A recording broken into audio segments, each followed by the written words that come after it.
You still have to say 1 year anniversary episode. Yeah, what's up, everybody? Back again, George and James, Warp Charge Gaming. Might have Chris join us here in a minute. What's up, James? Thursday night talk show live at 9 o'clock Eastern Standard Time. This is episode 55. We're moving right along through life. Time keeps on slipping into the future, right? Dude, I love that song. Me too. Time keeps on Keeps slipping. on slipping, into the future. There you go. That's what I'm saying. Oh, yeah. I hope everybody's doing okay out there in the world. It is another beautiful week, and it's been pretty exciting. Warp Charge has been busy. James been busy. A lot of preparation. It's all this new chaos, man. You've just you've been in a whirlwind of creation since the books have been released, the Vigilist and the Chaos Space Marine update. Yeah, dude, I have to get up to snuff about having a list that's playable. Mm-hmm. Like, I had a lot of rules that I use that have been changed in the FAQ with my Adepticon list, so I can't really play that. So I have to adapt to the meta, and that requires me buying new models. So good job, GW, on your marketing. Right. That is fantastic. So I have painted in the last 2 weeks basically an entire 2,000 point army minus 3 units of Chaos Space Marines because I had those on the shelf already, but everything else is painted, brand new, fresh to death. Yeah, nice, dude. Yeah, you got some Helldrakes made up, which was Helldrakes were, I know that we before the FAQ we had a lot of jokes about make Khorne great again, make Soul Grinders great. We got the faction change with the ITC. We got the FAQ. We got the new Chaos fundamentals that came out, and all of that has put some new models at the front of our perspective that we haven't really cared about before. I know you're running 2 Helldrakes. The Khitan is now a part of the equation. Yeah, I had one Helldrake that I had built, another one that I built and painted just for this tournament to play with. And honestly, with the meta changes that I believe happened, with some rules changes, fly being a good keyword again, aircraft now being a keyword, those type of changes created an open space for the Helldrake to live in that allure discordant buffs. Mm-hmm. So it's very strange that you see in the Helldrake in a new light, that's being a more effective unit and a very effective unit for what it does. It does not kill things very well. You would think something that looks like a dragon would just murk something. Yeah. But it hugs you gently and can touch you deep into your deployment. Yeah. And when you have other things that are also touching you turn one, it becomes a unit that's really tough, really fast, and if you don't have enough screen and don't do it properly, you can be caught with your pants down. So it's a cool unit in my list. You know, something I just thought about that I haven't really considered before is what if you take since they don't have the aircraft keyword, if you took 2 Helldrakes and let's say that there's like a squad that you can't kill and you don't want them to fall back so that you can stay engaged. Could you show up behind that unit, charge them from behind and use your 2 big flyer bases to kind of screen them out from being able to fall back? Let's say that things worked out just right with the positioning, but you got these 2 big fat flyer bases that are holding out their backside while you charge them from the front with a different unit. That's my tactic, bro. Yeah, and due to the fact that they're not aircraft, they can't travel underneath it, right? Yeah, that's my tactic, bro. That's really nice. Yeah, and I throw a Khitan that moves 14 inches, 2d6 advance, and then charges. Yeah, so you got these big ass bases, and if you can just get them up against a wall or something, all of a sudden they can't escape. Yeah, that's awesome. And then if they don't die, hey. They die. Yeah, definitely die. Hard not to die there. I've only had one test game with this list. I did lose against a Nurgle shooting army that Robles was commanding. Yeah, and the thing player. is. He's definitely a strong player, but what was kind of incredible was I had this Khitan, Lord Discordance, very target-rich environment, and he chose to go after the Helldrakes first because of not having the fly keyword and them being able to jump over lines made them more of a threat than anything else on the board.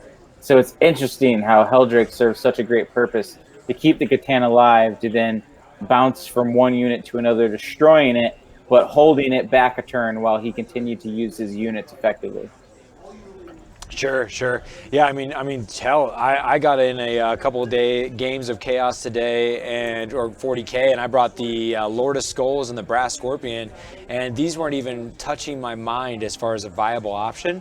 But I'll be damned. I just threw it up on the screen. I used 3 units of Brimstones as screens. I'm using a Change Caster for a free reroll, a Dark Apostle, and a Warp Smith, or Course of Warp Smith for the Soul Forge attachment, and I changed out because the Lord Discordant has the Warpsmith keyword, I ended up dropping him in there, and I had 2 Dark Apostles, but by dropping a Dark Apostle and something else, a 60-point model, I was able to take a Lord Discordant. I can't believe they're only 160 points. That's such a good character for the price. Yeah, no, like the buffs are a plus. Like if you looked at it as like a heavy support or an elite unit for 160 points and didn't have their character buffs, Yeah. it would still be worth those points. Yeah, James, I got to play against a 3 Lord. I played against my buddy's list that has 3 Lord Discordants in it. He had like 3 units of Havocs, 3 Lord Discordants, and he had the 20-man Chaos Space Marine squad that can come back with the Tide of Traders concept. It was really cool to see. And those flamers on those things are disgusting. They're expecting 20 points, but 18-inch range, 2 damage. So the 20 good. points? I thought they were 30 points. I think they're only 20, but maybe I'm misremembering the price. My friend was telling me what their price was. No, they very well could be. I just It's damn look good. at that option just for the sheer fact that they are so expensive compared to the 160 points But for what the model does. That but yeah, flamer is strong. it's a Helldrake's flamer. It's the same flamer. It's a good ass flamer. Yeah. But yeah, it was a lot of. They also just it was tough to kill them, and I made a mistake though. I didn't really understand what I was going up against with the Lord of Discordance when I went against that 3 of them in a list, and I tried to charge all 3 with my 30-man blob of Bloodletters. And what I didn't know is that he had this relic that he gets an extra attack for every model that's within an inch of it. So I had like 19 models within an inch of him. So, so he just like rocked like a bajillion extra attacks against me. It was ridiculous. That's hilarious because I've also have that relic in my list, and the most I've gotten out of it was 10.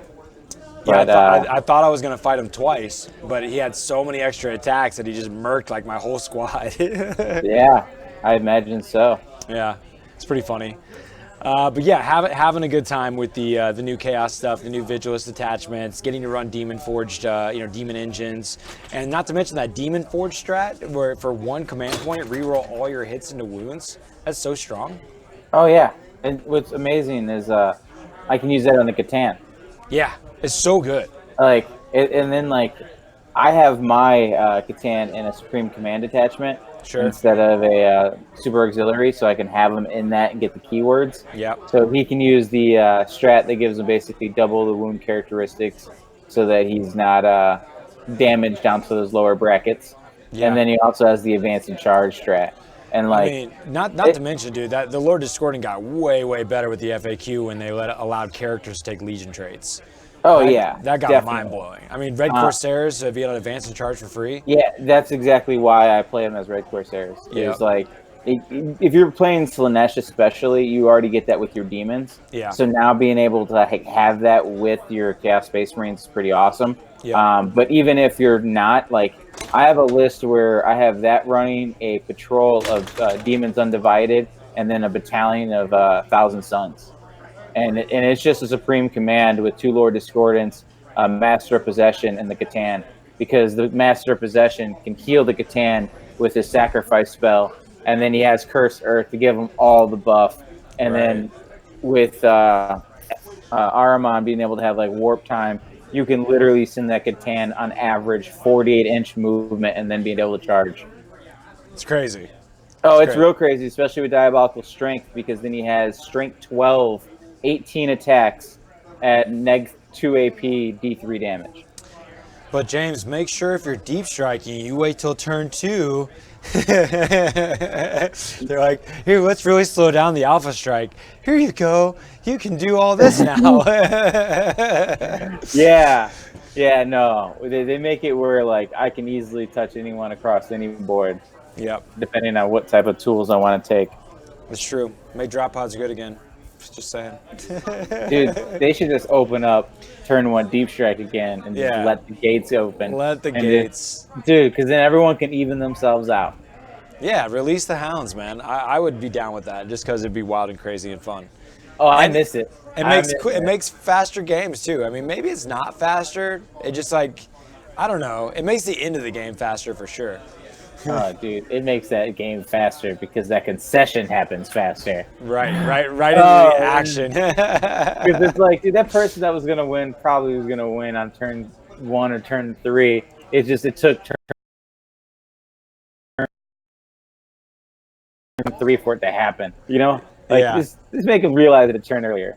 No, I'm just talking shit though, but hilarious. Like, I enjoy coming across the table. Helldrake's moving 36 inches, being able to charge. Yeah. The Catan being able to move 14 and advance 2d6 and charge. And then I have my Warlord biker, dude. I'm so proud of this biker. I'm surprised more people aren't talking about the Red Corsair's Lord on a bike. You give him a Thunderhammer, so it only gets 5 attacks. Right. Hits on 3s, reroll 1s. But you give him the Relic Kami Bolter. So it's rapid fire 3. And then you have the bolters on the actual bike getting rapid fire with the new bolter rule. That's 10 bolter shots. All right, and then the Kami, like, you still get the Kami shot, which is neg 4 AP, d6 damage, and like he just runs up, advancing and charging, so he can like move 20 inches because they auto advance 6 and then charge. Like, this dude can fill so many roles. Yeah. Yo, I want to jump right back into the same topic here, but Taldark just got me thinking. Taldark says he wants the Lord Disco to lead his Death Guard Demon Engines. Please and thank you. I totally hear you. And Taldark got me thinking, man, because you were the first person that signed up for our Patreon, bro. And as we said last week, and as I sent out an email, you're going to be the first one with a shopping spree, and you're going to be in a top tier, taking the fun most seriously Patreon sub.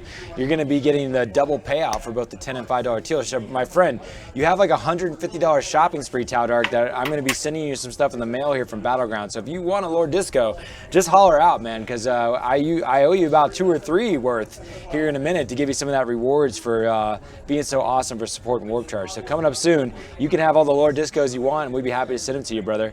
So talk more about that soon. But speaking of all, this new Chaos shenanigans, I know you're excited about this, and we don't know much about anything besides that they look super badass, but Chaos Knights, James.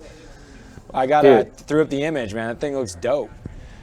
Chaos Knights are super exciting, at least in my opinion. I don't think they're going to be as good as Imperium Knights, especially with the ability to still like ally with Guard.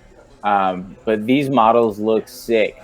I mean, they're a way different kit. Look at those legs, more aggressive looking legs with the backwards knee. Like, it's more like a prowler. Like, imagine if he stood tall, he'd be way taller than any Imperium Knight. So. And then you got that like chainsword with like this axe head to it. I like super dope. I like his claw, of course. Dude, so many cool things. Yeah. They basically took all the cool things about the Catan, all the cool things about the Forge World Chaos Demon Knight, and they just like made a GW plastic kit out of it. I'm stoked on it.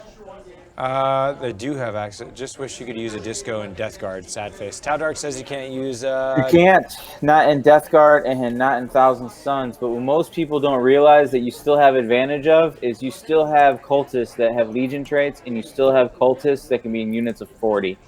So just saying, there's other benefits. What do you mean now? Oh, you're saying those people didn't get nerfed. They still have 40-man. Yeah, because the Codex 2.0 and Vigilus only talked about Chaos Space Marines, and in the Chaos Space Marine Codex, they talk about Thousand Suns and Death Guard being their own separate codex. They follow their own separate rules. Yeah, interesting. So they do not get Lord Discordance. They do not get like really cool Venom Crawlers. They do not get Master of Possessions. They do not get Greater Possessed. No, but I mean, well, that's true. They can still totally be in your army. They just can't. They can be in your army. They just can't buff your Death Guard, right? But honestly, like, if you're trying to be competitively, it might be sad to the narrative fluff people, but just take your green painted Nurgle stuff and play it as Purge. It's a way better Legion trait anyways.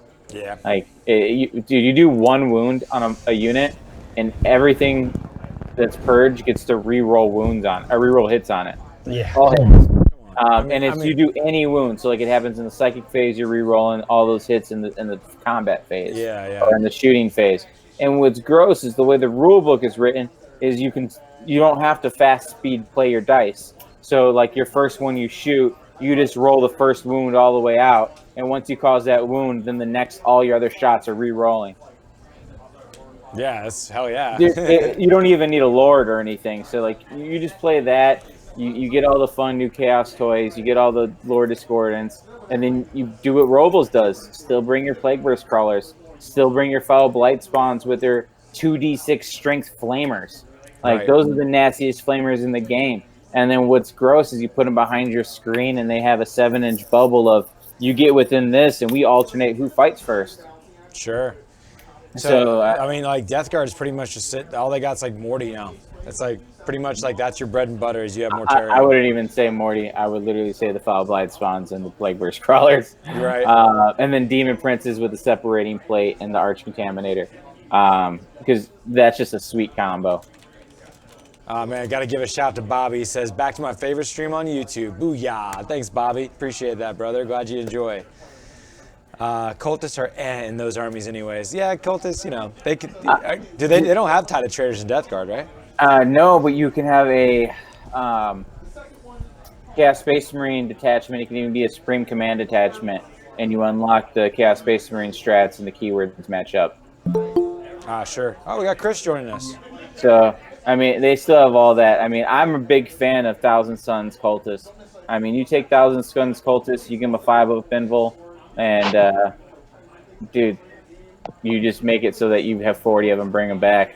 You still create a lot of shenanigans while you have shooting units or Zangors doing all their madness. Yeah, totally. Yo, let's say hi to Chris. Hey, Chris, how you doing? You with us? Yeah, I can hear you. I'm just trying to get rid of any echo. You sound pretty good. Oh, do I really? Yeah, shaky as always, but you sound pretty good. You sound out of breath. He was racing home. You know, I mean, it takes me about 15 minutes to get home. I made sure that I got here. Yeah, Chris got a couple of games in here at Battlegrounds. We both gamed a lot today. I've edited some Best Coast pairing videos and played 3 battles, and then Chris battled 2 games on another table here at Battlegrounds. Mm-hmm. I know that you wrecked up on the Necrons, who I played on stream on the second game. Poor Mike and his Necrons today. And then you played Hagen. How'd you do in that game, Chris? So, Hagen has done the best against me he ever has. I really, really tip my hat off to him. We got a draw.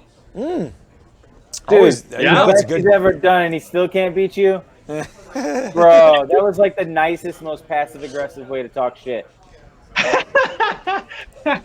I mean, it's to be fair, to my credit, like I play against a lot of Death Guard, like because of George as well as Hagen, and I mean even it's been an old enemy for me, so it's one that I'm definitely feel like I have home field advantage for in a lot of situations. But know thy enemy. Yeah. Also, totally. I think Nova terrain specifically, since they have a preordained layout, I actually think that's part of the reason my list works at all, is because you're pretty much guaranteed specific firing lanes right in the middle of the board. I'm not sure I would do well in configurations where the terrain was much more centrally blocking. I feel like I would struggle. Yeah, that preset terrain thing is definitely a good way to be able to know what you got, know what to expect and kind of be able to build your list around it. Because one thing that, one of the newer players here at Battlegrounds was asking me how important it is to, they were asking, is it very important that you know the particular mission packet of the tournament when building your list? 100% yes. Well, it gets even more fundamental whenever you know the layout of the terrain as well. Even more list building you can do based around the mission packet. See, I would agree with that statement, but I'm sure the best player in the world would be like, no, you adapt, know your list. Oh yeah, but there's definitely. I mean, you gotta know the missions. There's certain ones that. No, I agree. You definitely gotta know the missions. That's why I'm actually semi-excited about this GT I'm going to this weekend at Cataclysms, just for the sheer fact that it is wacky missions, man. Like you can prepare and prepare, but the randomness of the missions makes it so that you can't prepare for the missions. Yeah. And I think it's an interesting dynamic. And normally you're caught off guard because of the wackiness to like randomization, but they added interesting mechanics that created this randomization. And it's just a unique approach about it. I'm sure some people will not be happy about it because their top meta armies aren't going to perform well when they get monkey wrenches thrown into their clan. But for someone like myself, this is going to be hilarious. Hell yeah. I'm down with that. You know, speaking of funny, Shadiza just cracked me up because he's like, every week you guys make me want to get into chaos. And it made me think about how chaos-centric I've been personally. I've been on a quest. I'm going to show you guys some stuff. So on stream here just a minute ago, you can see the Chaos Army I just ran. 18 Nurgling bases, 110 Bloodletters, 3 units of 30, a unit of 20. The Demon Prince of Khorne with a Skull Reaver Axe, Scarbrand, a Skull Master with a Crimson Crown and Rage Incarnate, a Changecaster, a Skull Taker, and a Bloodmaster. So just a lot of fun. That's what I've been running in 40K lately. But this has kind of spawned into, it's funny because I got all these Bloodletters thinking I would use them in Sigmar, but I only use them in 40K. And in Sigmar, I just picked up a Archaon. And let me show you what that does. Here up on the screen now, you can see a Nurgle, Tzeentch, and just Chaos Alliance army. That big dragon-looking guy with 3 heads in the middle there, I can just insert him into, it's so cool because he has all 4 Chaos Gods names in Age of Sigmar. So Khorne, Slaanesh, Nurgle, and Tzeentch. And you can run him on Age of Sigmar, but not terrible.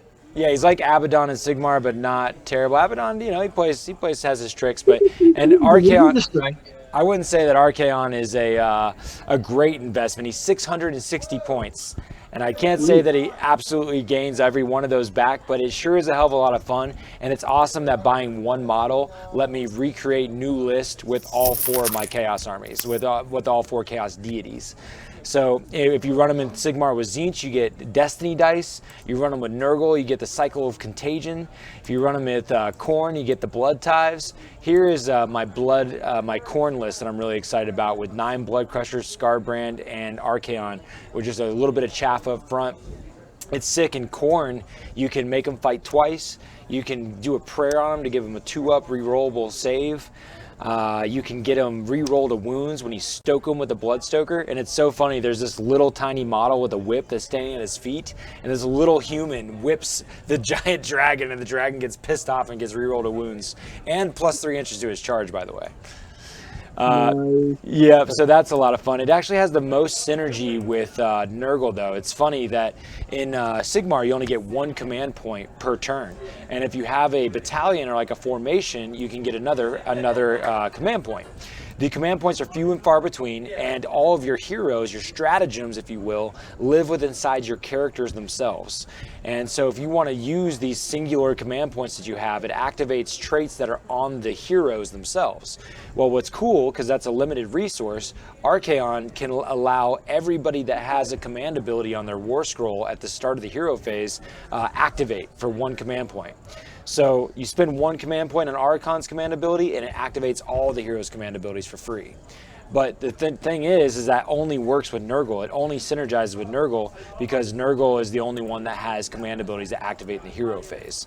So that's kind of interesting. Been messing around with that. Got a few games in it with it. Getting some practice in before I go live streaming with it. All I can say is it's a lot of fun. It's a badass model, and it's one of those models that got me into wanting to play Sigmar in the first place. As far as like, that's one of the coolest things I've ever seen. I want it. And in fact, for fun, let's ask the chat out there. We got 12 people hanging out with us. Bobby, Shadizo, Dylan. Guys, hook us up. What is the one model you saw that made you want to play tabletop wargaming? What's a GW model that's like, that stole my heart, I got to play? You know, is it, and was it even the faction that you're playing now? I know that I first, when I was like 15, I saw a Wraith Knight. It might have even been a Phantom Titan or something like that. One of those. Wraith Knight, when you were like 15, I don't think had a plastic model yet. No, I think I'm thinking of a Forge World. It was a giant, like, Gundam-looking guy. Or the Ghost Titan. Yeah, I think it was an Eldar Phantom Titan kind of guy. So yeah, so Chris, James, what were the models that sucked you into the hobby? Chris, I know first. He's been in it longer. for me, that's a really, really easy one because I originally got into the hobby for the fluff. Like, I'd read all of the 3rd and 4th edition codexes before I picked an army. Yeah. Because the dude who got me into the hobby just had them all sitting at the house and was like, "Yeah, man, read them all, pick whatever army you want." I had every intention. I've probably told the story on stream before of doing Emperor's Children. I loved that specific aesthetic of chaos, but I walked into a Games Workshop, saw they just had redone the 4th edition Hive Tyrant, and I never looked back. Okay, so we got Hive Tyrant's a great choice. Tyranids were my coming into the hobby before. Tyranids were one of my favorite for sure. Prior to meeting you, Chris, just like they were one of the most aesthetically pleasing, and because you had such a vast Tyranid collection, demons were the next obvious choice for me. I like creatures, mutated things, beasts, monsters, and large models in general. I definitely agree, Shijizo. They're one of the. I feel like bugs, chaos, orcs, a lot of those armies, especially for people that have any kind of like creative tendencies, like they're great outlets hobby-wise. Like there's so much conversion that you can take the mutation route, or the bioengineering route, or the like putting together parts route. Yeah. I think those are huge appeal armies for me. I saw that Shijizo said he sold his guard for Dark Eldar. I get that. I actually almost started a small Dark Eldar force. I actually bought the Codex and ended up giving it to a friend who picked them up. But more Tyranids. StarCraft, yeah. Avatar Arcane's a good one, yeah. I tried to just look up a 3rd edition Screaming Bell Carnifex, and I think it's like the super old one that I always thought looked kind of cheesy. Oh, the one that has this guy 4-armed Tusky, like it's just like there's an image that should pop up for you. There's the big hug one. Yep, that's him. That's the one I can think of. That's a Screamer Killer Carnifex. He's funny looking. He is the original Carnifex, if I'm not mistaken. Then there's the 3rd edition Carnifex, who looks like the old One-Eye character model. Okay. But then in 4th edition, they redid the Carnifex with the kit that we have now. Somebody was actually discussing this with me today. Tyranids at this point now have one of the oldest model lines in production. Not really an issue for me because I'm not planning on picking up models just because they're new. But I hadn't really thought about it because I've been in the hobby for so long. Taudar's cracking me up. He's like, yeah, his arms are out screaming, "Love me!" Yeah. Well, it's funny too because like a lot of people have the old school Hive Tyrant, the same edition Hive Tyrant. He's as big as a warrior, dude, like a Tyranid warrior. Like he's a little bigger than a Terminator. Oh wow! The new Tyrants are like twice his size. Like if you run the old Hive Tyrant, I know you're not trying to, but it's definitely a strong model for the advantage. Yeah. I like what was it? I think Bobby. Yeah, Bobby said the Chaplain Asmodee. Got to say that is a cool. That's not the model, but I do like the imagery of that guy. So I did the Dark Angels in general. I enjoyed the appeal. I had a Dark Angel army for a hot sec. It's funny. I know we were talking to Mike today that you and I both played. And he was talking about who's on the channel now, and he was talking about how hot garbage the Deathwing were, and he's like, some poor bastard will buy these used Deathwing I just sold to the store. Pretty well. I have a pretty well painted army over there, and like I was watching them in the case earlier today. I mean, they'll have their day in the sun, I'm sure. Yeah, it's just not right. Sure. Well, that was fun. It's cool to see what people. Old Flip Popopotamus out there. Nice. About you, James? I know that you described earlier to us at one point that you very much like the demonic, like Corrin aesthetic when you first got into 40K. Yeah, but it was the brand new Bloodthirster.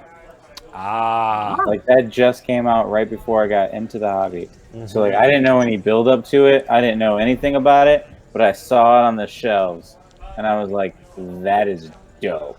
Yeah. Oh, I wish I had that GIF. I wish I had that GIF ready of you did like the most ridiculous magnetization job to a Bloodthirster. Yeah. It was my very first magnetization job too, and like it was like I won that single Bloodthirster in a piece. painting competition, and I was so brand new to the hobby. Yeah, it was cool. No, it It's is. real cool. I enjoy that Bloodthirster, and you try to get it off, man. I think it's the only model that I own that I have any type of sentimental attachment to. Yeah, well, also there's so many magnets that went into that. There's like more than just painting. There was like a lot of extra effort that went into that guy. Yeah, it was my first time ever using green stuff. Wow. Historical. Yeah. Historical. Great. Yeah. It's very That cool. was a good looking model too, man. I didn't realize that was your first time using green stuff. I remember it being on the stream though. Yeah. First time using green stuff. First time fucking playing with magnets. Like, there's a lot of firsts. I just had a thought, That was James. pre-airbrush. Serious question for you. Oh. Serious question. You ready? Yeah. Are you coming to the Battle in the Warp Major? Serious answer? I don't know. Damn it. We want to see you, dude. I heard Kevin's coming. Dude, he said that, and I don't know if he's coming. Like, I said I'd go shotgun. It's just a matter of, like, I got Nova, like, literally, like, 3 weeks after. He sounded a matter of fact, you know? Oh, well, I will see him this weekend. So I will probably know closer to my answer. Okay. This weekend. Okay. Well, friends, what we're talking about is that this upcoming July 20th, it's only like 6 weeks away. We're having our very first major event held by Warp Charge Gaming and Coastal Wargaming partnered together here at Battlegrounds. And you can see these sweet objective markers that James designed for us, the Coastal Wargaming logo with Warp Charge, the battle in the Warp First Crusade. It did say Crusade, but we got that little clerical error taken care of. that was scary and close. But we're going to have custom objective markers. What's that, Chris? We should have kept like 6 of the like non-standard ones, like giving them out in circulation silently as like this is a collector's item. Could I get a couple of them Crusades, please? But yeah, getting really stoked. The next upcoming thing is next weekend is the our next Age of Sigmar tournament. Looking really forward to that. We partner up with Oscar Lars Painting Studio here at Battlegrounds to do those events, and looking forward to that. In June, we're going to do a team tournament. We just had our Kill Team Commander tournament. Had a great turnout. Check out this shot on the screen of Connor and Sean and a couple of other homies there joining us for a great Kill Team day. With Sean there, the guy you see in the front left, he actually won with the Astra Militarum at our Commander tournament. But speaking of Kill Team, I also have Kill Team Elites in my hand. Oh my God. Yeah, I got this just today. I'm excited. I'm excited. Does it come out Saturday? I think so. So you got it early? You like one of the cool kids? Yeah, I'm one of the cool kids. Keep it on the secrets. So like Berserker's legit? Is what? Berserker's yeah, they're legit? stupid legit because they're 1 point more than a Chaos Space Marine was. Yeah. They're like so worth it. There's also like I've only checked like 2 things out, but the Terminator.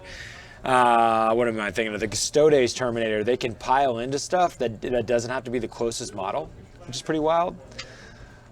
Makes some interesting mechanics, but bottom line, Kill Team's Elite's out. I traded my Magic cards from when I was 16 years old to get Kill Team's Elite and a Lord Discordant. So upgraded 14 years later or whatever. I don't know, I'm 33 and liquidated that shit. Hell yeah.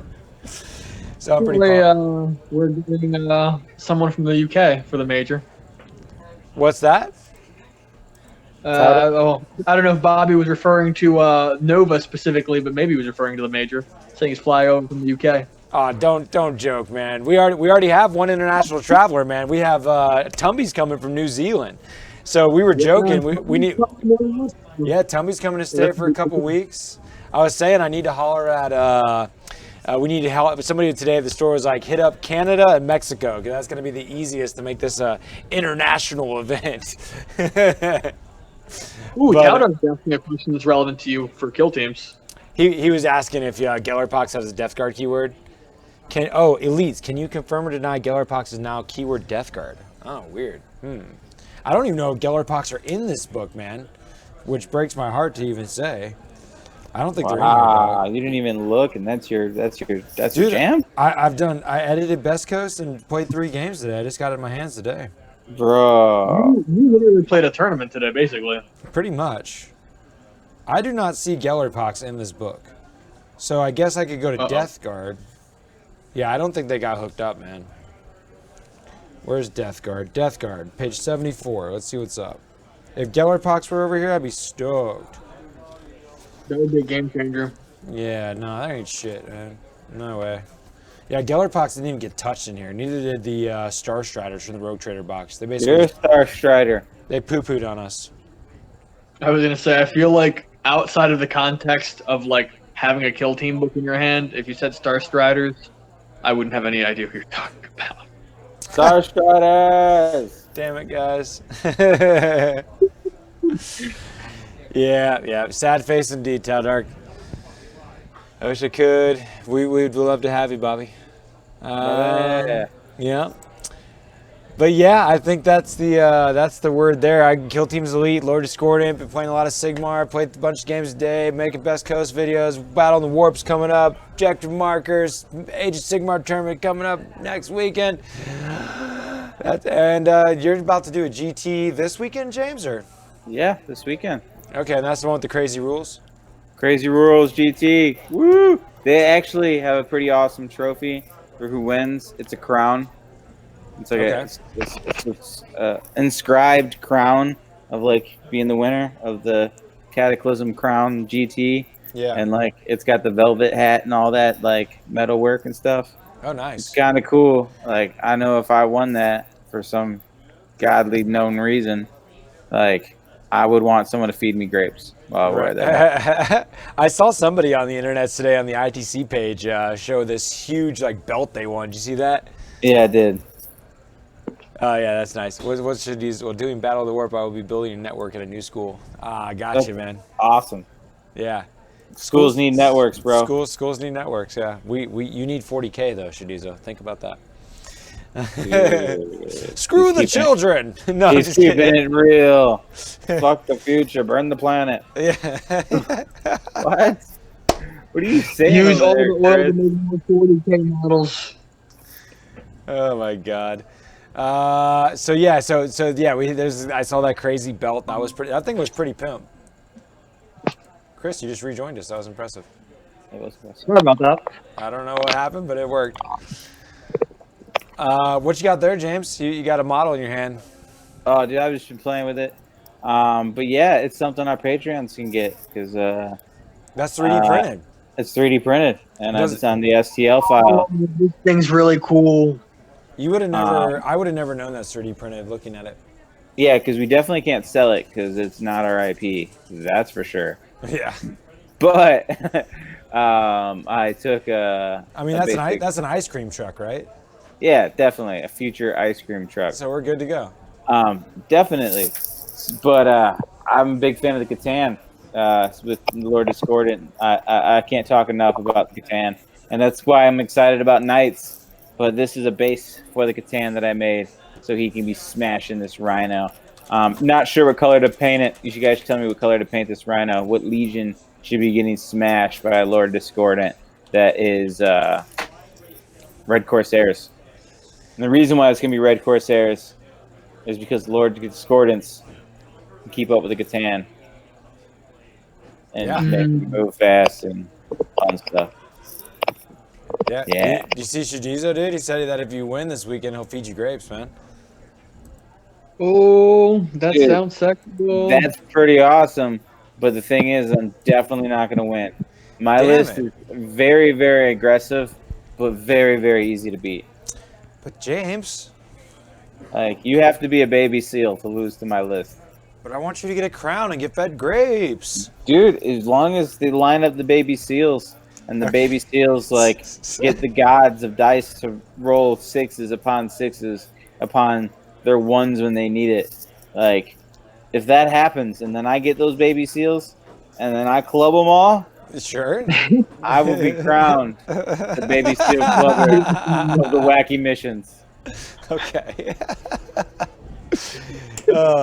We were talking today. We had some pretty swingy dice rolls. Yeah, what's up? I will let you finish this story. Yeah. I want to tell you how serious like the competition is. Like Tony Capando won the last RTT that got him a free admission to this GT. Mm-hmm. So like I already know Tony Capando is going to be there. Well, he's going to try hard. I'm not going to try so hard and be real drunk. Yeah. So again, line up those baby seals. All right, talk about your dice. Talk about your dice. I was just gonna see what you thought about. We were talking today. Had some pretty swingy dice rolls, and it led to a little bit of bad feelings on one side of the table. Oh, And- because Mike got crushed?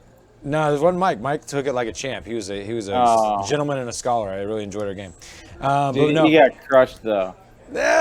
Ah! But he got crushed. Things went against him. He could have done things differently, and he learned. Necrons have all the tools to just smoke corn off the table. He learned things, and it was The good. game is won and lost in that situation in deployment. Oh yeah, yeah. It's all the 10.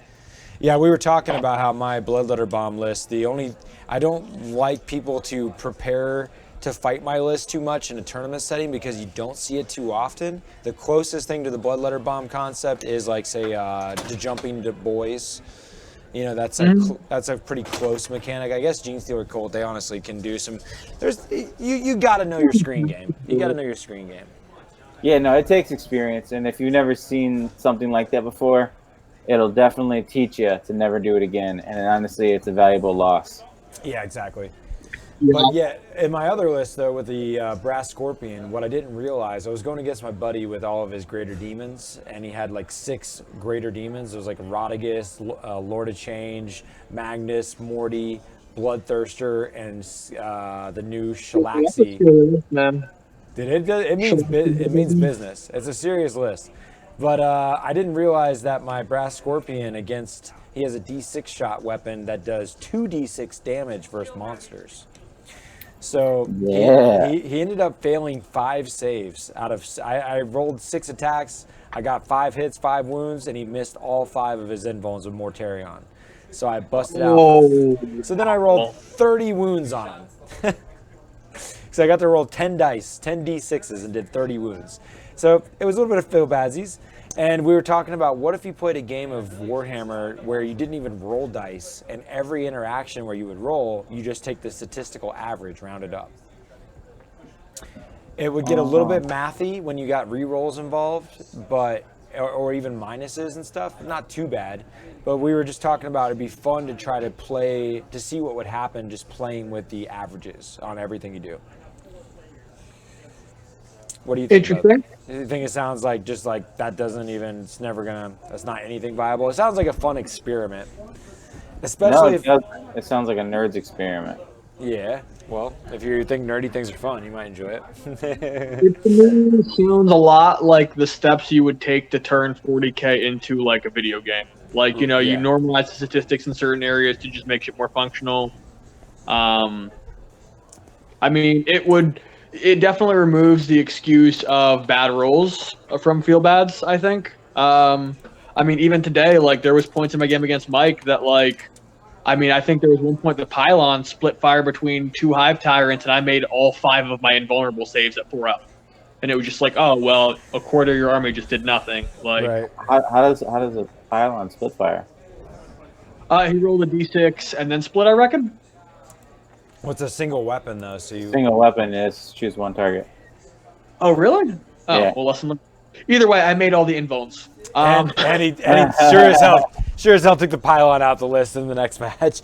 Not that I would have done. I mean, it could have helped against Scarbrand, but that's it. But yeah, I mean, I think that the playing with the normalized, stats where you play with the averages, it definitely could be interesting. I don't think it would hold my interest more than like 3 or 4 games in a row. oh yeah. It's more. I guess it's more of an experiment of curiosity, but it definitely helps mitigate the. There was that Uncle Adam guy. He put out a video of like how to catch yourself being a bad player. He's like the things not to do as a wargamer. And there's a couple of things and I took some takeaways from it. And it's like complaining. Dude, like we all will complain about our dice rolls or be like, well, you rolled really good or I rolled really bad. And it's definitely, it can easily fall into the bad sportsmanship side of things if you, talk too poorly about your dice rolls or, that things shit out on you. It's like Magic players and stuff. When they say that, well, I didn't draw this or I didn't draw that, there's a certain part where it comes down to just that you didn't have a good deck. If you weren't drawing the right cards, then there's a certain fundamental that comes down to just your deck construction or your army list construction. But yeah, the sun was in my eyes. It was a windy day. I had a cold. I mean, whatever. Just like excuses are not healthy for having a good relationship with your opponent. Like there's a mutual contract going on, and that you're a better and more fun person to play against when you help your opponent have a good time, win or lose. And the less salty you get, because the more I've been playing a fuck ton of games, being in Battlegrounds, on a daily basis, and so I've been playing a lot more varieties of people and experiencing a lot of different levels of salt. And I noticed that playing more games has helped mitigate a little bit of mine, due to the fact that, there's another game around the corner kind of thing, Yeah, certainly. I also want to add to your points, George. I think for the players that want to get better, it's easy to, when you get in some of these bad sportsmanship traps, like harping on dice rolls or like small mistakes or like, moments that could swing the game. You kind of teach yourself of like improving a little bit, as a gamer. Exactly. When you say, hey, this is the excuse, this is why this didn't work, it's like, okay, well, why aren't you trying something new? Yeah, Tau Dark echoed exactly what you said. He said excuses never improve skill. So I've just, I've been concerned about that for a few folks, where it's like, man, like you're ruining the time that you spent to try to have fun. You've reduced even having a smidget of good time by getting so upset, And what the worst is when people make more mistakes because they get salty. When people get on tilt. I swear to God, when people get on tilt, they roll worse. I've seen it so many times where the more people bitch about their dice, the worse their dice rolls can get. And it makes your other person roll better. It seems like you're just like, ha ha. It just gets worse and worse for you. Not to mention, I think also like in this hobby that's so social contract oriented, like you mentioned, like it spoils the opportunity for other people. Like you cheat yourself of possibly future opponents. I mean, George and I have the person that George and I had in common in terms of meeting all the years ago that we did. He started playing Chaos. This was someone who would get so salty and angry when he lost. I'd seen him nearly break his toes multiple times kicking the wall. Yeah. Like, not really endearing. Like, not a positive gaming. What another trail people get on is blaming GW for everything. They won't even, that often gets into a big thought loop as people just start bitching about that they need to FAQ this or this is broken, and they'll stop looking at solutions and they'll just complain, Hey, are you pointing at me, George? I'm not. I'm just talking mad shit about how they fucked up corn. No, I'm not. No, I've seen you try and try again. And I'm still trying, bro. I know. I'm paying $50 to just enter this GT, knowing that I'm gonna get smashed. Respect. Trying. Respect. Well, it's on another note, on this, I have a ton of respect for people that, even when it seems like the curtains are closed, keep on fighting. And I love it when it looks like the game is over and any other person would shake the hand and call it a day, and somebody keeps fighting and fucking wins. That is the best. Yeah. And I've lost to you a lot of times that way, Chris. You've came back on the back end many times and beat me. Dude, there was one game in particular I can think of with Connor where he deployed his Yukarin back when, Yunari is full Yunari. He deployed it up first turn. I killed his screen, killed, his, God, what's her face? The demon lady. The Yukarin. Like turn one. And he turned around and beat me. I'm like, those kinds of victories where, like, at the end of turn 1 or 2, your opponent's like, oh, I want to rack, I think. Let me see how this goes. And they take 5 or 6 more rolls, and they're like, let me commit to try and bang this one out, see what I can do. And they turn around and they win. I usually don't even feel bad about losing those games. I'm like, honestly, good for you, because I'm just surprised that I lost. Sure. Yeah. No, I love the fight to the finish kind of thing. And, respect to Mike today, because like I was like, damn, man, I think I got you. But he kept fighting it out and just enjoying the final blows and the satisfaction of killing the Nurglings. Nurglings are bastards, aren't they? They're fantastic bastards. The main reason they're bastards is 4 wounds instead of 3. Yes. Yeah. Yep, it's like, oh, you do D3 damage on a smite, yeah, it's still standing there, cause or like D3 damage on any weapon, and they just do 3, and then the next one rolls a 3, and it just takes 1 base off. It's terrible. It's terrible, But yeah, in a good way. I think as we've all said and thought and iterated, like it's all our jobs to be ambassadors to the hobby. You know what I mean? Like you want to go in there, even just for yourself. Like go out there, play some good 40K. Taudark's the man. I'm getting to see what he says here. Yeah, I'm going to just get smashed, but damn, am I going to learn a lot. I'll make them tear the wind out of my cold, dead hands. Hell yeah, brother. I love that. Listen, sometimes, that's what you got to do. You just got to show up and party. Dude, anyone that I beat within, like, the first hour, I'm definitely taking him to the bar next door and buying him a drink. Yeah. And if you whoop my ass within the next hour, you better reciprocate. That's true sportsmanship. There you go. Right. I've been having a good time here at Battlegrounds. We've been playing for drinks last few games I played recently. It's pretty fun.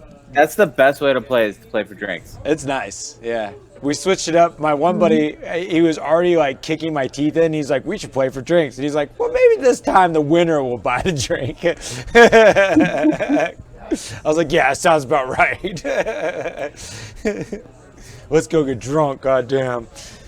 No, that's always how you do. The winner buys the drinks. Yeah, that's the way to roll, right? Because like you get the satisfaction of winning, but like you still gotta like fork up the money that like how other bets would work. But with 40K, like you enjoyed an awesome game, so like it was worth the cost of a drink. Yeah, for sure. Yeah. Oh, nice. Mike's calling out a rematch. I like it. You got it, Mike. Let's do it. Ooh. I think this time I definitely won't just sacrifice my 30-man blob. They're gonna just sit on the background. I put a 30-man bloodletter unit on the front line for no reason. It was the only good target for him to shoot at, and he just wrecks him obviously with a buttload of shots. Next time I'm just gonna line my backfield. I would love to deep strike them too. You're only allowed to put 1,000 points in reserve, Reserve problem. Hey, but when you put them in reinforcements, then you're splitting it differently. Think about it. True. Like you think you're thinking like we just summon them? Yeah. Yeah, you can't give them a banner of blood then, but still. But you can give other things banners of blood. Like yeah. Scarbrand's a fun one to summon. Man, I might consider that, James. That's not a terrible idea. Dude, especially with the Master Possession. He's really fun to summon with him, just because he ignores the mortal wounds for doubles and for triples, and then he also gets 4 dice instead of 3. And because of Scarbrand being a high power level, it's nice to have that extra dice. Yeah, plus change caster reroll. Oh, dude, and most people don't realize this about the Master Possession, and you have to be a really good tactician to utilize this properly. But the Master Possession, if he doesn't move, can summon turn 1. And then there's a stratagem where if you successfully summon, you can then summon again with that character. So he can summon 2 units. And then in the psychic phase, he can summon a unit. And if he successfully summoned the unit, he can then use that stratagem in the psychic phase and summon another unit. That Master Possession can pop out 4 units turn 1. Damn. I do like that. That's saucy.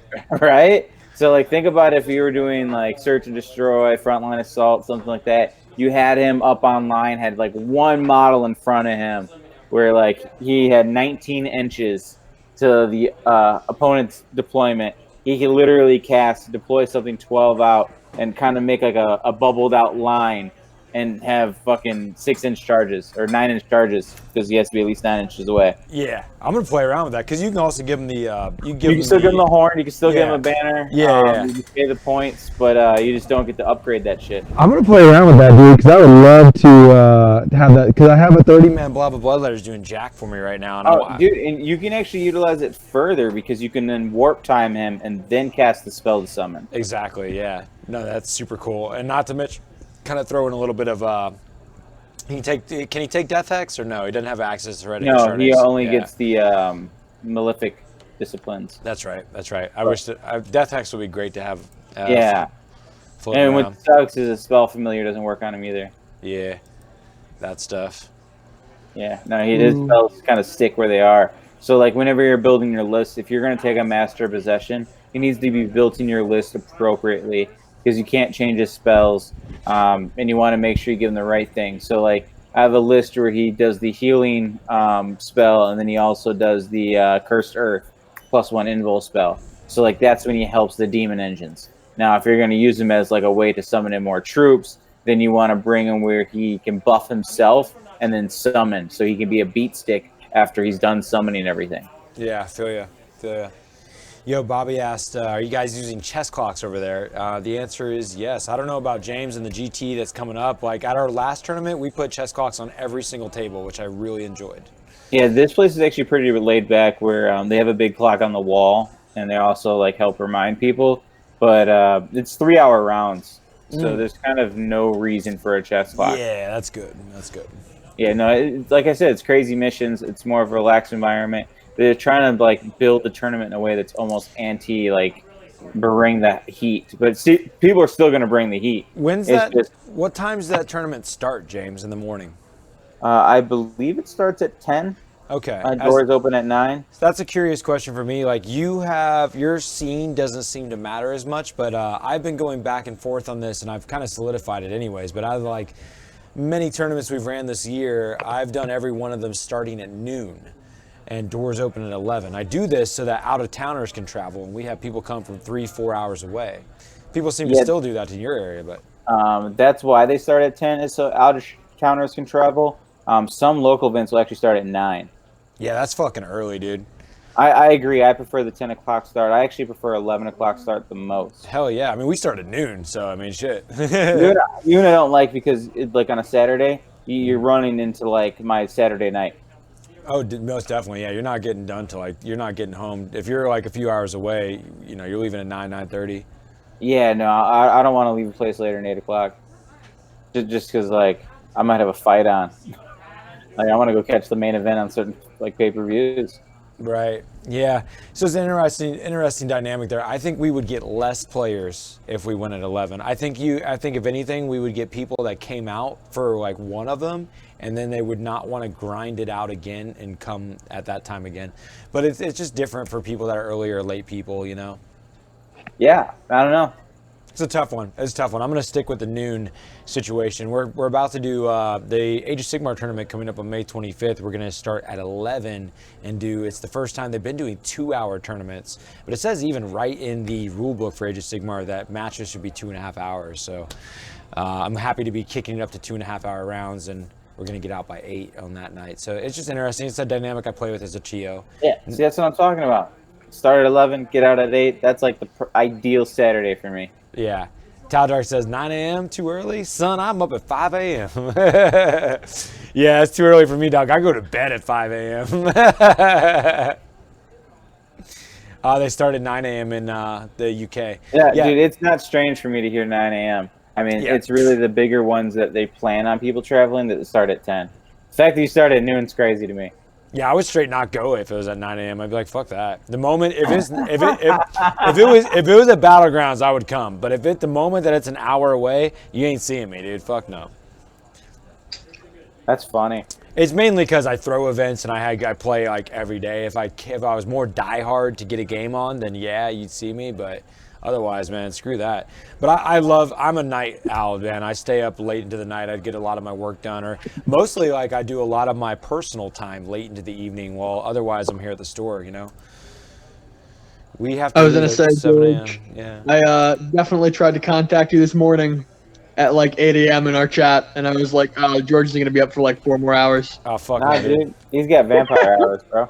Yeah, no, I got up at 11. I bet. Not almost. Yeah.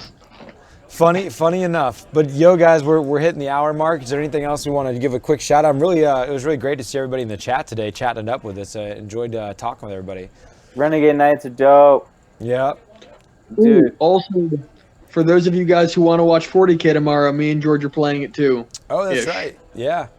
I kind of want to play my fucking Brass Scorpion list some more, but you'll probably just wreck that, Chris. Maybe we'll play 2 games, because that list is really fast. Okay.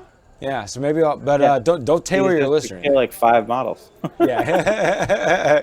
Yeah, Chris, don't be cheating me and tailoring your list with all the heavy output. I know. The same one I've been running. I refuse to change it until I at least lose a game that rattles me enough to get in my head. Oh, sick. Oh, Okay. I'll give you that game. I will give you that game, sir. I'll wreck them for the both of us, James. I promise. Do it. All right, Do cool. it. You heard it. You heard it. All right, so about 2 o'clock Eastern Standard Time, Chris and I are fighting. We're probably gonna have a double match. Come on, table them. They're gonna scissor. They're gonna scissor real hard. Yeah, I'm gonna get It's him. gonna be. Yeah, he's gonna get wrecked, or I'm gonna get wrecked. Chris did beat me the last time I played the list that I played Mike with, but we're gonna wreck you. Shadiz's got your list game. though. What did Shadiza say? He's got your game. Oh, nice. Right Yeah, good to have you, Flip Popopotamus. I like your name, too. It's fun to say. Tau Dark, awesome as always. Tau Dark, think about your shopping spree, bro. You are the very first Patreon sub we have, and that makes you the first up on the list. The second week of June is going to be the talk show. We say, hey, here you go. Here's your party. Go shopping. You got $150 to party with, man. If anybody else wants a piece of the pie and go on a shopping spree here at Battlegrounds, join us on our Patreon. Just simply Patreon, Warp Charge Gaming. Yeah. Get your name on that list for that shopping spree for just $5. That's what I'm talking about. Hey, you get this file for free. You get all of our 3D printed files. They usually cost money. And all my music and all kinds of shit. So yeah, we got a bunch of bat reps. I've been posting bat reps up every day. I'm about to post a few more. I hope you enjoyed them. Everybody, thanks for joining us on episode 55. Chris, thanks for making it. Yeah, I'm glad I made it. Yeah, dude. I'll see you tomorrow. Big love to everybody. Keep taking fun seriously. We'll catch you next time. Peace.